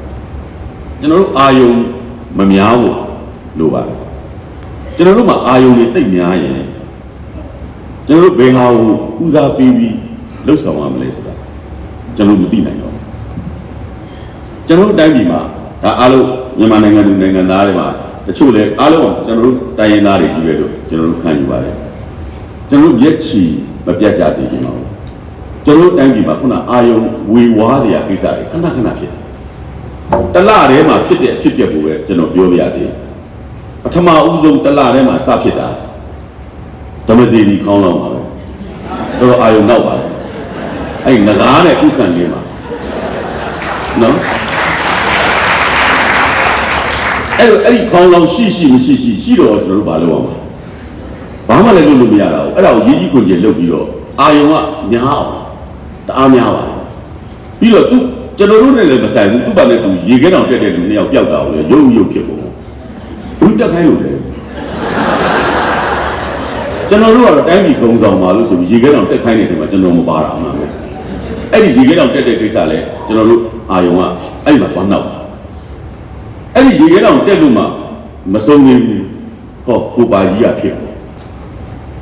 ကိုပါကြီးဖြစ်လို့မှမစုံနေဘူးဒီယူရီးယားနိုင်ငံလက်ကျုံးကကောင်းလေးတစ်ယောက်ကတတ်ပြန်အောင်သူတို့တတ်သလားမတတ်သလားလည်းမသိဘူးအခုအာမခံရပါရဲ့လားကိုတက်မရသေးဘူးနော်ဒီနေ့လည်းမသိဘူးသူတို့ကျွန်တော်ဒီကမိတ်ဆွေတွေဒီကလေးတွေအာမခံရဖို့ဆိုပြီးလုပ်ပါတယ်လူတွေကခေါင်းတွေကဟိုရောက်လိုက်ဒီရောက်လိုက်ကိုသားကြီးဖြစ်လိုက်တော်နေကြတော့436မပြင်တော့ပါဘူးလို့ပြောပြန်လိုက်ဥရှိမန်ကပြောနေလို့တဲ့ဒေါ်ဆန်းစုကြည်ကဥရှိမန်ပြောတာမှန်ပါတယ်လို့ပြောလိုက်ပြောနေလို့ဦးသိန်းစင်ကတွတ်တော်ကတာဝန်မှာဖြစ်ပါတယ်တမ္မရနဲ့မဆိုင်ပါဘူးဆိုပြီးပြန်ပြောလိုက်ဩကျွန်တော်တို့တွေရှုပ်ရှက်ပြီးခံတာကိုတမင်းကိုရှာစားရမယ်နိုင်ငံသားများဟာအဲ့ဒီတိုင်းဒီမှာအဲ့လိုအာယုံတွေနောက်လာရင်လူတွေလန့်လာကျွန်တော်တို့အစိုးရမှာအဲ့ဒီအချိန်မှာအစိုးရအဆုံးအဖြစ်ကတော့ကျွန်တော်တို့ရဲ့ညီကိုနောင်တို့များဒီမှာလည်းရှိပါတယ်ဒီနေ့ရတယ်22ယောက် KIO စခန်းကိုထုတ်ခံလိုက်105 မီလီမီတာဆိုတာစစ်မြေပြင်ကြီးတွေမှာပြည့်တဲ့အမြောက်ပါအနောက်ကငါဒီကိုဘုချုပ်ကမလာပါလေအဲ့တော့ကျွန်တော်တို့တိုင်းပြည်မှာအဲ့ဒီလောက်အာယုံတော့အောင်အာယုံများအောင်ဖြစ်နေတာပါအဲ့ဒါနိုင်ငံသားတွေရဲ့တာဝန်ပါအစိုးရရဲ့တာဝန်အဲ့တော့ကျွန်တော်တို့ကတော့နိုင်ငံသားများပြည်ပြီးအဲ့လိုအာယုံဘလူကများအောင်လုပ်အာယုံဘလူကနောက်အောင်လုပ်အဲ့ပေးတဲ့အာယုံတွေနောက်ကိုလိုက်မသွားကြပါဘူးအာယုံများတဲ့နောက်ကိုမလိုက်သွားကြပါဘူးကိုလုံးဝပဲအလုပ်ကိုက focus ပြအောင်အာယုံစူးစိုက်ပြီးထားပေးကြပါလို့ကျွန်တော်ပြစ်တာရက်တာဒါကျွန်တော်ပြောချင်တဲ့ focus နောက်တစ်ခုကတော့ကို push လုပ်ပြီးပါတိုးမိပါကျွန်တော်တို့အခုအချိန်လည်းနေတယ်အချိန်လည်းနေတယ်အခုဆရာတို့ပြောသလိုပဲကျွန်တော်တနေ့ကဗီယက်နမ်ရောက်တယ်ကျွန်တော်တို့လည်းတော်တော်ပါပါဗီယက်နမ်ကွန်မြူနစ်နိုင်ငံဘာမှဒီမိုကရေစီလည်းမဟုတ်ဘူးမဲလည်းမပေးပါတီလည်းနှစ်ခုသုံးခုမရှိဘူးတစ်ခုပဲရှိတယ်ဒါပေမဲ့အဲ့ဒီကွန်မြူနစ်နိုင်ငံမှာအားလုံးသိပါတယ်လမ်းလေးမှာအမိုက်မတွေ့ဘူးအဲ့ဒီကွန်မြူနစ်နိုင်ငံမှာဒုတာဝန်ရေးသုံးမှာဆိုင်ဖို့ဘယ်နာမှမတွေ့ဘူးသူတို့ကွန်မြူနစ်ရဲ့ကြီးညာချက်တို့ဘာလို့ညာလို့ရှိရမှာပေါ့လမ်းတောက်တိုင်းမှာရဲမတွေ့ရသူတို့နိုင်ငံသားတွေကဘာလို့စီကံရှိတော့ဗီယက်နမ်တွေကကျွန်တော်တို့တွေကောင်းစားနေတဲ့အချိန်မှာအမေရိကန်နဲ့စစ်ဖြစ်ပြီးတော့သူတို့အော့တောင်းနေဒုက္ခရောက်နေတဲ့အချိန်မှာအဲ့ဒီလိုစစ်ဖြစ်ခဲ့ရတဲ့နိုင်ငံဟုတ်ခဲ့လားလို့ကျွန်တော်တို့ထင်ခဲ့ကျွန်တော်တို့ကိုယ်စောတက်ထွေးနဲ့ရောက်လို့3ရက်ကြာတဲ့နေ့မှာသူတို့လမ်းကြီးခင်းပြီးသွားအားတယ်လေကျွန်တော်တို့ဘုံမှာညီမဆိုတစ်နှစ်လောက်ကြာတယ်ခင်းလာကျွန်တော်တော့မယုံဘူးဒါလမ်းခံရတာလို့လမ်းအပေါက်တွေပါနေများဖြစ်နိုင်တယ်လေဒါမျိုးဟုတ်တယ်မလားဆိုတော့3ရက်တည်းနဲ့ခင်းလို့ရတယ်ဆိုတော့3ရက်ကြီးနဲ့ခင်းလို့ပြီးလမ်းဖွင့်လိုက်လမ်းဖွင့်တော့လေဘယ်သူမှဖဲကျိုးလာမပြတ်ဘူးဘောလုံးမပြည့်ဘူးအဓိကလမ်းပဲလမ်းကောင်းလို့ကကျွန်တော်တို့ကတာဝန်လေအဲ့တော့ကျွန်တော်တို့တိုင်းပြည်ကြည့်လိုက်တော့ရွေးကောက်ပွဲလည်းမလုပ်ဘူးသူတို့နိုင်ငံသားတွေကိုကျွန်တော်တို့မေးကြည့်လိုက်တဲ့အခါမှာမင်းတို့သူတို့တောင်းပိုင်းကျွန်တော်တို့ရောက်တာစိုက်ကုန်ဆိုတော့ဟိုချီမင်းမြို့တော်လို့အခုနာမည်ပြင်လိုက်တာပေါ့မြောက်ပိုင်းကအုပ်ချုပ်မြောက်ပိုင်းကဆရာကြီးကမြောက်ပိုင်းမှာနေတယ်ပေါ့အစိုးရရုံးဆိုင်မင်းတို့အစိုးရကိုကျေနပ်လားမကျေနပ်အောင်နဲ့ပြန်ဖြေတဲ့အဖြေတွေကြည့်အောင်မကျေနပ်အောင်သူတို့ဘယ်နေမှတော့ငါတို့မသိဘူးလေဟုတ်နောက်တစ်ချက်ကျွန်တော်ဆက်မေးကြည့်တယ်မင်းတို့ဝင်ကြီးချုပ်ဘယ်လိုလဲသိပါဘူးလေ သူတို့စားဖို့သူတို့ဘဝရက်တည်နိုင်ဖို့သူတို့မိသားစုချမ်းသာနေရဖို့ဒါသူတို့ရဲ့ focus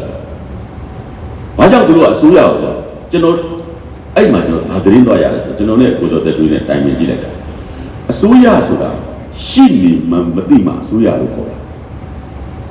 ကျွန်တော်တို့ကအစိုးရဆိုတာရှိနေတယ်အိမ်ကထွက်လာတဲ့တပြိုင်နက်ဒုတာဝန်ရေးသုံးပါးတွေ့နေအစိုးရရှိနေတယ်တမလို့သားမိတမလို့သားဖဆိုတာတွေ့ရင်ကျွန်တော်တို့ဆိုတာတိုင်းပြည်မှာရှိနေတယ်ဒီလိုစိတ်ထဲဖြစ်နေသူတို့စီမှာရှိမှမသိဘူးအစိုးရဆိုတာက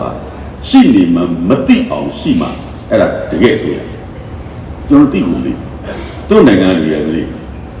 ဒီနိုင်ငံဟာမြန်မာထက်ယဉ်ကျေးမှုမှာမြင့်ပါတယ်ဗမာအများကြီးဘီယန်နဲ့နောက်ပါဘဝစားပဲဖြစ်ဖြစ်အကပဲဖြစ်ဖြစ်အဆိုပဲဖြစ်ဖြစ်ဒါပေမဲ့ဘောလုံးမွေးကြီးတွေကိုဝင်သွားတဲ့အခါမှာဘီယန်နဲ့ကလေးတွေကထွက်လာပြီးတော့ဟိုပါဂရနတ်တိုင်တွေကကောင်းနဲ့ထွက်လို့ပြီးတော့အဲ့ဒီဘီယန်နဲ့ကလေးတွေကဂျေးစီတခြင်းနဲ့ hip hop ကဘီယန်နဲ့ဆိုနောက်ဆုံးတနေ့ကမှကျွန်တော်တို့ဟိုပစ်ဘူးတဲ့တခြင်းအဲ့ဒီတခြင်းကိုအဖြူတွေဝတ်ပြီးတော့တန်းစီပြီးတော့ဘီယန်နဲ့ကဗမာတွေကအခုတည်းထိစီကိန်းမှာအလုံးလုံးပြင်ရမယ်နတ်တော်ကနေတော့မရှိဘူးတင်ကြီးဒီနန်တွေကသူတို့တိုင်းပြည်မှာလူ400လောက်ကညီးနေအောင် entertainment လုပ်ကကျွန်တော်ပြောချင်တဲ့အကြောင်းရင်းကသူတို့နိုင်ငံကကွန်မြူနစ်နိုင်ငံမှာလို့ပြောတာကိုကျွန်တော်တို့မယုံနိုင်တော့အောင်ဒီနန်တွေဒီလိုအနေထားရှိတယ်ကျွန်တော်အခုမှလေးပြောရင်ဒီချင်းမိုက်ဒီဟိုတည်းကပမာစကားနားမလဲတူအတန်ချက်ဆက်နဲ့ပြောလို့မကြားတော့ဘူးထင်တယ်ဖုတ်အောက်မှာ reception မှာပတ်စံလဲနေလို့ဆိုညနေတော့မေးတယ်3လောက်လုံးအင်္ဂလိပ်စကားမတတ်ဘူးကျွန်တော်တော့မှာဒေါ်လာလဲကျင်လို့ဆိုတော့ပြောတာဒီနိုင်ငံမှာစပွဲတူပဲဖြစ်ဖြစ်အဲ့ဒီဟိုတယ်တကားပေါက်ဆောက်တဲ့လူပဲဖြစ်ဖြစ်အင်္ဂလိပ်ကိုမှုန်နေအောင်ပြောနိုင်ဘာဖြစ်လို့လဲကျွန်တော်မြင်ရတယ်စူးစမ်းကျွန်တော်ခုနပြောသလို push လုပ်တယ်သူတို့ကိုသူတို့ push လုပ်အဲ့တော့ကျွန်တော်မိတ်ဆွေတွေကျွန်တော်ပြောပြတယ်ကျွန်တော်တို့ကိုတိုင်းပြည်အချိန်နဲ့နေတယ်အချိန်နဲ့နေတယ်ကျွန်တော်တို့ကိုကျွန်တော်တို့တိုးကြရကိုမတိုးရင်ကိုလာတုံးသွားလိမ့်မယ်သူတို့ကတုံးဖို့စီနေဆောင်အခုကျွန်တော်တို့ကမတုံးကြည့်တဲ့အတွက်ကျွန်တော်တို့အတုံးခံနေတယ်အဲ့တော့ကျွန်တော်တို့သူတို့မတုံးရင်ကိုတွန်းကြည့်ကြရပါဒါကျွန်တော်ကတခုမေတ္တာရက်ခံတာနောက်တစ်ခုကအရေးကြီးတဲ့ချက်ရှိတယ်အတွေးပေါ်ပေါ့ကျွန်တော်တို့ဆရာမနေ့ကဆရာရှင်းသွားတယ်ဒီမှာတော်တော်ကောင်းပါတယ်မနေ့ဆုံးကလည်းဆရာကြီးပြောတာကျွန်တော်တော်တော်သဘောကျတယ်ဟို complaint နဲ့ commitment နဲ့မနေ့ဆုံးအစိုးပိုင်းပထမဦးဆုံးပြောတဲ့ဆရာကြီးပြောတာကျွန်တော်တော်တော်ကြားပါတယ်အဲ့စီနှလုံးကျွန်တော်လည်းသိစိတ်ဝင်စားတဲ့ကိစ္စတွေပဲကျွန်တော်တို့ဒါတွေကပြင်ဖို့လိုတယ်ကျွန်တော်တို့ပြင်ဖို့လိုတယ်ဆိုတဲ့အချက်မှာကျွန်တော်တို့ရဲ့ idea ဆိုပြောပြီးကျွန်တော်တို့ကအတွေးခေါ်ဘိုင်းဆိုင်ရမှာနိုင်ငံသားကောင်းတယောက်ဖြစ်မယ်ဆိုကျွန်တော်တို့ရောအကူတို့ရောအမတို့ရောညီမတို့ရောတူတို့ရောတူမတို့ရောကျွန်တော်တို့အားလုံးပြင်မှုပြည်ပြင်မှုပြောင်းလဲဖို့ဆိုတာသူများကိုခဏထားကျွန်တော်တို့ရင်ထဲကအရင်စပြောင်းကြအောင်အဲ့လိုပြောင်းကြရမယ်အခါမှာကျွန်တော်တို့ idea ဆိုပြောတယ်အတွေးခေါ်ဆိုတာမှာကျွန်တော်တို့ထိုင်နေပြီးတော့ဒီလိုကြီးနေကျွန်တော်အမြဲပြောတယ်ကျွန်တော်တို့တချို့ကသိပ္ပံပညာရှင်တွေကတွေးတယ်လို့ Einstein ကအတွေးခေါ်ဘယ်လိုလုပ်တယ်လို့ဆိုတာဒီလိုဘုဒ္ဓကြီးထိုင်ဒီလိုနေနေတာအဲ့ဒါကိုတွေးတာမဟုတ်ဘူးကျွန်တော်တို့ဆရာတချို့ဒီမှာစာရေးဆရာတွေပါအားနာတယ်ပကြီးဆရာတွေကာတွန်းဆရာတွေတချင်းကြီးဆရာတွေစာရေးဆရာတွေကမူတာမဝင်သေးလို့တွေးနေတာဘိမ့်နေတာမူတာမဝင်သေးတာမဟုတ်ဘူးမှာဆိုကျွန်တော်တွေးရဆိုလူကြီးအဲ့ဒီတိုင်းတွေးတာမှမဟုတ်တာမြင်တတ်ကောင်းဖို့ပန်းပြီးကြွေကြလို့ဟာကဘာကြီးဆိုရင်90 cm per second square ရှိတယ်လို့သူပြောတာသူနှစ်ပေါင်းများစွာစဉ်းစားလာကြရလို့ဒါကိုတွေးတာလေဒီပန်းဒီလေးကြာရုံနဲ့ချက်ချင်းကြီးထားပြီးဒီပန်းဒီကြောင်ဆိုတော့ဘယ်ကျွန်တော်တို့ဘောပန်းဒီကြာကျွန်တော်တို့ဘယ်သိပါ့မလဲကျွန်တော်တို့မတွေးတတ်လို့ idea တကယ်လို့အဲ့လိုမှသာထမ်းပြီးကြွေကြသေပြီပေါ့လေဒီသွားပြီးအင်နာအေးပြီးအဲ့ချိန်မှာဒါမှကဘာကြီးလေးဘယ်လောက်ဆွဲမှမသိလေးမြန်လေးပေါ်လာမှာမဟုတ်တော့ဆိုကျွန်တော်တို့တွေးဖို့ဆိုတာကအခြေခံတွေးခေါ်ဆိုတာကကျွန်တော်တို့အားလုံးမှာစက်စုတာတို့လိလာတာတို့ကျွန်တော်ဒါတွေပြောရအရှိကြီးဖြစ်ပါလိမ့်မယ်ဒါတွေကကျွန်တော်တို့အားလုံးလိုအပ်တဲ့အတွေးခေါ်ကျွန်တော်တို့ဘက်ကစပြောင်းကျွန်တော်တို့ဘက်ကလို့ကျွန်တော်ပြောနေတာအစိုးရနဲ့ကျွန်တော်နဲ့တစ်ဖက်စီဆိုတဲ့သဘောနဲ့ကျွန်တော်ပြောတာမဟုတ်ပါဘူးသူတို့ထဲ့ဖို့မတွက်တာကျွန်တော်တို့ဘက်ကဆိုကျွန်တော်တို့ဘက်ကကျွန်တော်တို့အချင်းချင်းကျွန်တော်နဲ့ဒီကဆရာနဲ့ဆက်ဆံရေးမှာကျွန်တော်ကစပြောင်းအောင်ဆရာနဲ့ကျွန်တော်နဲ့ တွေ့ကြတဲ့အခါမှာကျွန်တော်တို့ရဲ့အတွေးခေါ်အစပြီးတော့ကျွန်တော်တို့ပြောင်းပြရတယ်အဲ့လိုပြောင်းတဲ့အပြောင်းအလဲဟာမနေ့ကဆရာကြီးပြောသွားတဲ့အထက်မှာကျွန်တော်အင်မတန်ကြိုက်တဲ့စကားလုံးမှာအဲ့ဒါလေးနဲ့ဆက်ပြီးတော့မှကျွန်တော်ဒီဟာလေးကိုထိုက်လိုက်တော့ဒီလိုတွေးခေါ်ပြောင်းဖို့အတွက်ကကျွန်တော်တို့အရေးကြီးဆုံးကနိုင်ငံသားမှာတော့ရိုင်းရင်ဖွင့်လို့ပါအားလုံးတောင်းပါပါတယ်ကျွန်တော်တို့ဗမာတွေမှာပြောတယ်ဒီတရားကိုချီလို့ချီလို့ချီလို့အဲ့ကောင်ဘာမှဆက်ဆံလဲအဲ့လိုချီလို့ဒီလိုပြောတယ်အဲ့ဒီချီလို့ကဘယ်ဟာလဲဆိုတော့မနေ့ကဆရာကြီးပြောတော့နားထောင်ရင်းမှာကျွန်တော်ဒါလေးတစ်ခုထပ်ဖြည့်လိုက်တာပါအဲ့ချီလို့ကဒါပါပဲ CRAP crap ကချီလို့အဲ့ဒီ CRAP crap ကချီလို့ပါပဲကျွန်တော်ထပ်ပြောနေပါတယ်ထပ်ကတည်းကပထမစီကလူတော်ကောင်ဘာလို့မှမလုပ်ပဲထိုင်လိုက်ဝေဖန်နေတဲ့လူတွေပေါ့ဗျာနောက်တစ်ခုဖြစ်နိုင်ပါတယ်မနေ့ကဆရာကြီးပြောသွားတဲ့ idea နဲ့ဆိုရင်ကျွန်တော်တို့အလကားနေညီးတွားနေတဲ့လူတွေအလုပ်တော့မလုပ်ဘာလုပ်ရမလဲဆိုတာလည်းမစင်စားဟိုလူအပြစ်မြင်သူကညီးရတယ်ညီးတာကနေအပြစ်မြင်ကနေပြီးတော့အဲ့ဒီလူအကြောင်းမကောင်းပြောတော့လေဝေဖန်မယ်ကောင်းတာလုပ်လည်းမကောင်းဘူးပြောမယ်မကောင်းတာလုပ်လည်းမကောင်းဘူးပြောမယ်အစိုးရကမှမဟုတ်ဘူးနီးစပ်တဲ့လူအကုန်လုံးကိုမကောင်းတာပဲသူမြင်တော့နောက်တစ်ခုကြတော့ rejection ပေါ့အဲ့ဒါတော့အားလုံးသိပါလိမ့်မယ်ကျွန်တော်စိုးရကျွန်တော်ပြောရရင်တော့ကျွန်တော်မလွဲတာလို့ကျွန်တော်အင်္ဂလိပ်လိုရေးရပါတယ်မှတ်လို့လည်းကောင်းအောင်လို့ဆိုတော့ဒီ crash ဆိုတဲ့စကားလုံးကြမှတ်လို့ကောင်းအောင်လို့ကျွန်တော်လုပ်တာပါဘာမှလို့ကျွန်တော်ပြောရတာ rejection ပေါ့သူများပြောရင်လက်ကိုမခံဘယ်သူပြောတာမှနားမထောင်ဘူးအဲ့တော့ခုနကဒီကမိတ်ဆွေတွေကတယောက်ကမေးပါတယ်ဆရာကြီးကိုသမ္မတကိုအကြံပေးတော့အဲ့အကြံလေးကိုသမ္မတယူလားဆိုတာယူလားမယူလားကြည့်ပေါ့လေဘာလုပ်လဲဆိုတော့အဲ့ rejection ထဲမှာပါနေတာပေါ့ဒါရှင်းတယ်ကျွန်တော်တို့အဲ့လိုမဖြစ်ပြီးလားကျွန်တော်တို့အဲ့လိုချီလို့နိုင်ငံသားမဖြစ်ချင်ဘူးချီလို့နိုင်ငံသားမဖြစ်ချင်တဲ့အတွက်ကျွန်တော်တို့အဲ့ဒီဒါမျိုးကျွန်တော်တို့မလုပ်ပြရသေးနဲ့မလုပ်ချင်ပါဘူးနောက်တစ်ခုရိုင်းပါတယ်ဒီစကားဆရာတို့ပဲဘာသာပြန်လိုက်ပါတော့ကျွန်တော်ဗမာလိုမပြောပြစေနဲ့အဲဆိုတိတ်များလို့ねကျွန်တော်တိုင်းပြည်မှာဟိုကျွန်တော်အချိန်ကြီးပြည်နိုင်ရှိဘူးဟောအဲ့ဒီဟိုနိုင်ငံခြားဟိုပါပေါ့ကျွန်တော်ပြောတဲ့အခါမဟုတ်ဘူးနော်သူများပြောရပြလို့ဟိုရန်ကုန်ဝန်ကြီးချုပ်နဲ့မန္တလေးဝန်ကြီးချုပ်နဲ့ပြန်ရတယ်ရန်ကုန်ဝန်ကြီးချုပ်ကပြောတယ်အဲ့အောင်နဲ့မင်းငါစီကိုလဲလာခဲ့အကိုကြီးနဲ့ညီလေးနဲ့ပေါ့လေအကိုကြီးစီညီလေးရတော့ဒါဆိုမချမ်းအယုံအောင်ကြည့်လိုက်ဟာကောင်းလိုက်ဒီမှာဒီကငါအနားယူရခံဟောအမေရိကန်အိုဘားမားရဲ့အခန့်ထဲတော့တာနာသေးတယ်တဲ့ဘောကြီးကြာငါအိမ်ကြည့်လိုက်စမ်းဟာကောင်းလိုက်တာကဘာပေါ်မှာဒီလောက်ကောင်းတဲ့အိမ်မျိုးတော့မတွေ့ဘူးအခုဒီလိုယုံကဒီလိုအနားယူကဒီလိုအိမ်ငန်းတွေရအောင်ဘယ်လိုလုပ်တာလဲပဒင်းပေါက်ကနေကြည့်လိုက်လေလမ်းကြည့်တွေ့လားဂုံးကျော်တာဒါရော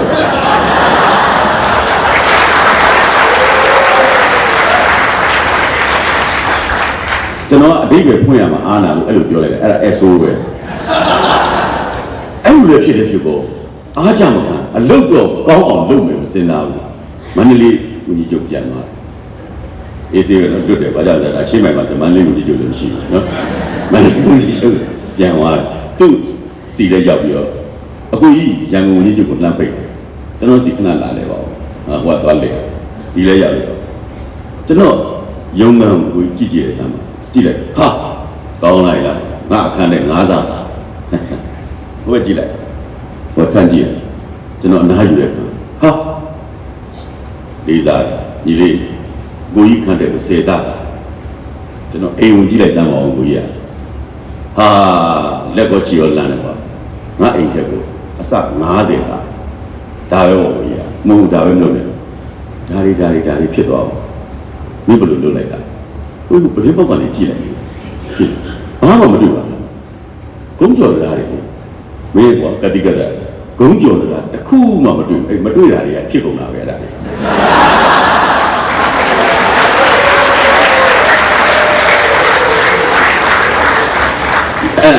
အဲ့SO ဘော ကျွန်တော်ဒိဗေမပြောတော့ဘူးဒီပြဒီပြတော့ကျွန်တော်ပြောတာမဟုတ်ဘူးနော်ဒါဘယ်သူပြောမှမသိဘူးပြန်ပြောပြအဲ့တော့နောက်ဆုံးတစ်လုံးကကျွန်တော်တို့က pressure ပါအဲ့ pressure ဆိုတာကိုကျွန်တော်တို့တိုင်းပြည်မှာကျွန်တော်ပုံမှန်လေးလေးပြောပြစီအဲ့ pressure ကိုမခံနိုင်တဲ့လူကရနိုင်လို့များပါတရားရနိုင်လို့ဒီပါရှိ pressure ပေးနိုင်ဘူးမခံနိုင်တော့ဘာမှမဟုတ်ဘဲနဲ့ကျွန်တော်တို့တိုင်းပြည်မှာအလိုလိုနေကျွန်တော်တို့ဒီလေမြန်ကြီးနဲ့အခုဒီရှင်းမှန်ရောက်တာကျွန်တော်တကယ်ချင်းနေလည်းပြောတယ်လေစိတ်ကလာဝကကောဒီလိုထားရတာကိုကြောက်တယ်ကျန်တဲ့လူတွေဘုံမာလူမျိုးမှာ uniform ကြီးကြောက်တတ်တဲ့ယောဂရှိတယ်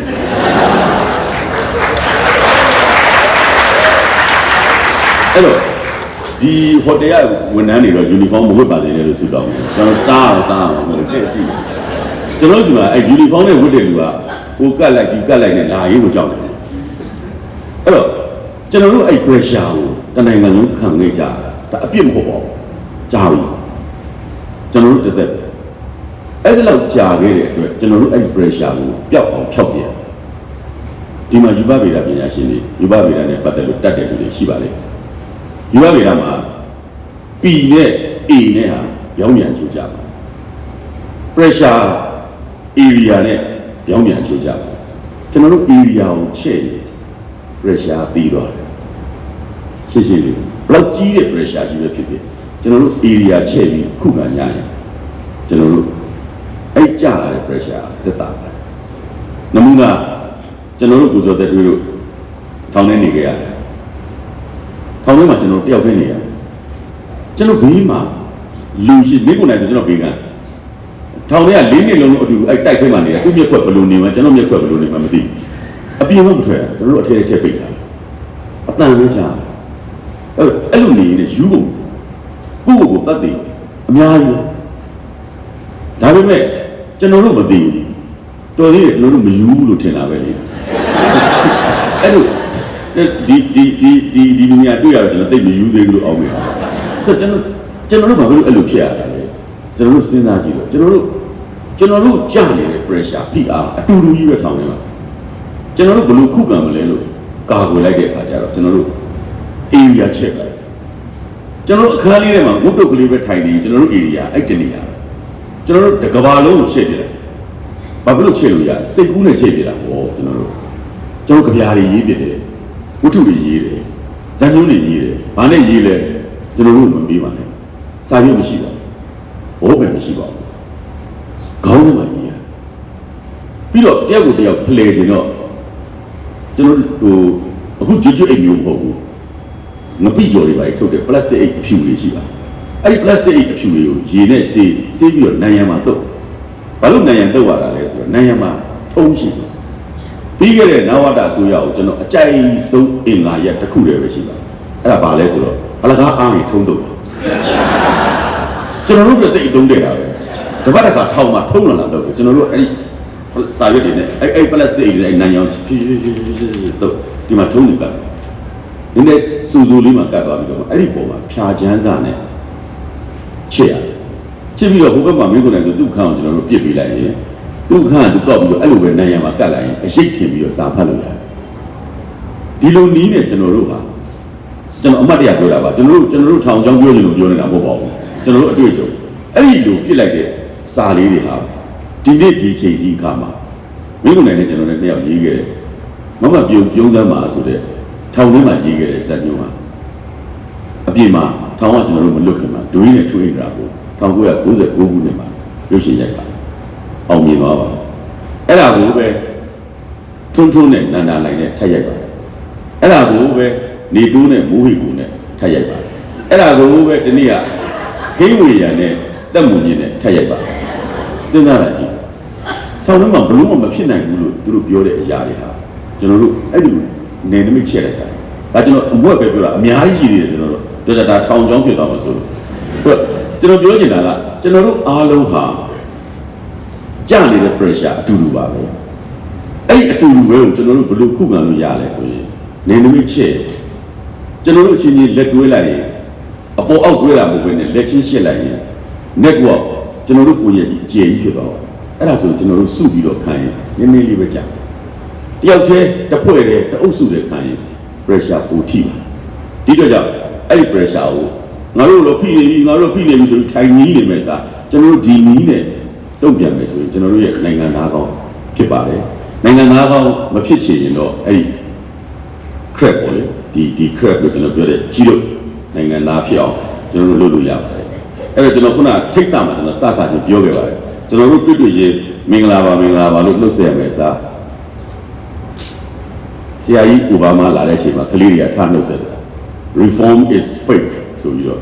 ပြည်ပြင်ပြောင်းလဲရေးကအတုပါလို့နှုတ်ဆက်တယ်လို့ကျွန်တော်တို့အခုကြားရင်နိုင်ငံတကာမှာသွားရင်ဒီလို crap တွေဖြစ်ခဲ့ရင်ပြည်ပြင်ပြောင်းလဲရေးအတုဆိုတာ ਨੇ ကျွန်တော်တို့ရေးဆိုင်ရသွားမှာအဲ့တော့အဲ့ပြည်ပြင်ပြောင်းလဲရေးနဲ့ပတ်သက်လို့တစ်ခုရှိတယ်ဗျအဖြစ်ပြက်လေးတစ်ခုပေါ့လေခေါင်းဆောင်3ယောက်နဲ့မြန်မာပြည်ဆိုပြီးတော့နမူနာပုံမြင်လေးပေါ့လေဒီလိုရှိပါတယ်ဗမာပြည်ကဘာနဲ့တူလဲလို့ဆိုတော့ယထာကြီးတစ်စီးနဲ့တူတယ်အဲ့ဒီယထာကြီးကဘယ်လိုယထာကြီးလဲဆိုတော့ရုပ်တရက်ပြက်သွားတဲ့ယထာကြီးအဲ့ယထာကြီးကပြက်သွားဆက်သွားလို့မရတော့အဲ့တော့ကျွန်တော်ဖြတ်တန်းလာခဲ့ရတဲ့ခင်မှာခေါင်းဆောင်3ယောက်ပေါ့တစ်ယောက်ကဦးနေဝင်းပေါ့အားလုံးသိပါတယ်နောက်တစ်ယောက်ကဦးတန်းရွှေပေါ့နောက်တစ်ယောက်ကဦးသိန်းစိန်ပေါ့3ယောက်အဲ့လိုယထာကြီးပြက်သွားတဲ့ဗမာပြည်ရဲ့ရတပြက်ကြီးပေါ့အဲ့ရတပြက်ကြီးဖြစ်တဲ့ဗမာပြည်ကိုဦးနေဝင်းလာဆိုဘလို့အမိတ်ပေးတယ်ဟဲ့ရွာနာကောင်အကုန်ခေါ်ခဲ့လူထုအားနဲ့ယထာကိုဝိုင်းတွန်းလာဒါသူပြီးမဲ့မိတ်တကယ်လို့ဦးတန်းရွှေလာဆိုရင်အဲ့ပြက်နေတဲ့ယထာကြီးဘာဖြစ်သွားလဲယထာပြက်သွားတာပါခင်ဗျအေးစက်ကောင်းမောင်းနဲ့ကောင်ပြက်တက်လိုက်ပြီးလူလဲလိုက်ဒါဆိုသူပြီးမဲ့မိတ်ဦးသိန်းစိန်လက်ထက်ကြတော့အဲ့လိုမဟုတ်တော့တော့ပြောင်းတော့ဘာဖြစ်လာလဲဒီတန်လေးကလည်းအေးတယ်လူကပြည်နေတယ်ဘာဖြစ်လာလဲလူကမေးရမှာပေါ့လေသူကဘာဖြစ်လာလဲရတိုင်းပြတ်သွားပါတယ်ခင်ဗျာโอเคယထာပရင်းပေါက်ကြီးအကုန်လုံးပိတ်ပလိုက်ဟုတ်ကဲ့ပိတ်ပါတယ်တန်လာတွေအကုန်ဖွင့်လိုက်ပါတယ်ထိုင်ကုန်မှာနောက်ကျောကိုမိပြီးမျက်စိကိုပိတ်ထားလိုက်စမ်းပိတ်ထားလိုက်ပါတယ်ယထာကြီးတွားနေတယ်လို့စိတ်ထဲကထင်လာလိုက်